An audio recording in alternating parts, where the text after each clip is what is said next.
Hello friend, CKD stock market news channel में आप सभी का स्वागत करता हूं। बहुत सारे इन्वेस्टर्स का डाउट आता है कि एनएफओ के अंदर पैसा डाले कि ना डाले। जब म्यूचुअल फंड पहली बार मार्केट में आता है तो उसे बोलते हैं एनएफओ। जनरली ये 10 रुपये की एनएवी के साथ आता है, तो बहुत सारे इन्वेस्टर्स एक तरीके से अट्रैक्ट हो जाते हैं कि नए म्यूचुअल फंड में पैसा लगाएं कि ना लगाएं। मेरा मानना रहता है किसी भी ऐसे म्यूचुअल फंड में पैसा डालिए जहां पर एटलीस्ट उसका थोड़ा सा पास्ट का इतिहास हो।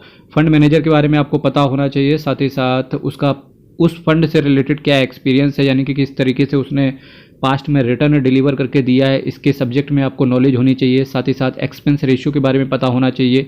At least there has to be some past experience of the mutual fund, तभी आप किसी भी म्यूचुअल फंड के अंदर पैसा लगाएं। मैं पर्सनल तौर पे बताऊं, एनएफओ को अवॉइड करना चाहिए और उसके ऑल्टरनेट फंड ऑलरेडी लिस्टेड होते हैं मार्केट में, तो वहाँ पर आपको देखना चाहिए। साथ ही साथ बात करेंगे जैसे एचडीएफसी मैन्युफैक्चरिंग फंड है, आप नाम कुछ भी रख लो, बड़ौदा बीएनपी पैरिवास रिटायरमेंट फंड हो गया, शाम को special opportunities fund, JM small cap fund, ये सारे एनएफओ आपके सामने दिख रहे होंगे।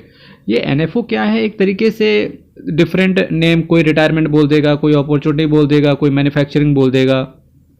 अल्टीमेटली क्या होता है, ये थीम बेस्ड कैटेगरीज होती हैं और थीम बेस्ड कैटेगरी की वो शॉर्ट टर्म में ही काम करती है। अभी इंडिया में तो कुछ भी काम कर रहा है, पर जब आप लॉन्ग टर्म के लिए जाएंगे तो हमेशा आपको थीम बेस्ड कैटेगरी से रिटर्न कम देखने को मिलेगा। और जो सेक्टोरल बेस्ड फंड होते हैं, यानी कि जो डिफरेंट सेक्टर का एक कॉम्बिनेशन वाले फंड्स होते हैं, like small cap, mid cap, hybrid, flexi cap, aggressive, ठीक है, मल्टी कैप, फ्लेक्सी कैप, तो यहाँ से आपको अच्छा रिटर्न देखने को मिलेगा लॉन्ग टर्म के अंदर। तो इन दोनों के बीच में तालमेल बिठा के आप अपना डिसीजन स्वयं ले सकते हैं। फिर भी मैं पर्सनल तौर पे एनएफओ को अवॉइड करता हूँ। फिर भी आपका पैसा है तो आपकी इच्छा है, आपको एनएफओ लगाना है, लगाइए। हालांकि एचडीएफसी मैन्युफैक्चरिंग फंड की बात करेंगे तो यहाँ से देख ही लेते हैं एचडीएफसी मैन्युफैक्चरिंग फंड को।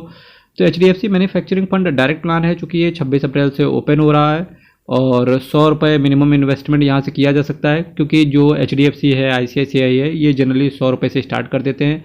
हर म्यूचुअल फंड की तरह इस फंड के अंदर भी आपको रिस्क बहुत ज़्यादा मिलने वाला है। फंड की इन्फॉर्मेशन कुछ अगर मैं बात करूं तो अभी फिलहाल इन्होंने एक्सपेंस रेशियो के बारे में कुछ बताया नहीं है। प्लान आपका ग्रोथ है। विड्रॉवल पे यहाँ से इन्होंने एक चीज़ अच्छा करा है, कोई भी चार्जेस नहीं है, मतलब आज पैसा लगाओ कल निकाल लो, कोई दिक्कत नहीं है। फंड मैनेजर्स की बात करेंगे तो राकेश सेठिया साहब आपके पैसे को मैनेज करके चल रहे हैं। एएमसी के बारे में बात करेंगे तो AMC one of the best industry wise HDFC AMC का नाम लिया जाता है।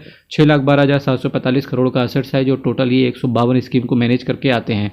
फिर भी ऑल इन ऑल बात करेंगे तो अभी हमारे पास कुछ डेटा नहीं, तो इसके सब्जेक्ट में मैं कुछ बोल नहीं सकता। अगर आप एएमसी के बारे में बात करेंगे तो एचडीएफसी एक वेल रेनाउंड एएमसी भारत देश की है। यहीं से वीडियो को विराम देंगे। आप एनएफओ से रिलेटेड क्या सोचते हैं, कमेंट जरूर रखिएगा। हर हर महादेव, अयप्पा शरणम, हरि शरणम। बहुत बहुत धन्यवाद। चैनल जरूर सब्सक्राइब कीजिएगा।